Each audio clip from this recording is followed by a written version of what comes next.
السلام علیکم ورحمۃ اللہ وبرکاتہ نحمده ونصلی علی رسولہ الکریم اما بعد بسم اللہ الرحمن الرحیم۔ عوف بن مالک رضی اللہ عنہ کہتے ہیں کہ میں نے نبی اکرم صلی اللہ علیہ وسلم سے ایک جنازے میں ایک دعا سنی تو میں نے اسے یاد کر لیا۔ دعا یہ ہے: اللہم اغفر لہ وارحمہ وعافہ واعف عنہ واکرم نزلہ ووسع مدخلہ واغسله بالماء والثلج والبرد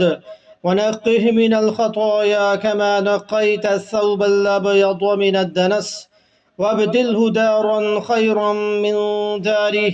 وأهلا خيرا من أهله وزوجا خيرا من زوجه وادخله الجنة وأعذه من عذاب القبر أو من عذاب النار۔ ترجمہ: اے اللہ اسے بخش دے، اس پر رحم فرما، اسے عافیت دے، اسے معاف فرما، اس کی باعزت ضیافت فرما اور اس کے داخل ہونے کی جگہ قبر کو وسیع فرما اور اس کے گناہوں کو پانی سے، برف اور اولوں سے دھو دے۔ اے اسے گناہوں سے اس طرح صاف کر دے جس طرح تو نے سفید کپڑے کو میل کچیل سے صاف کیا،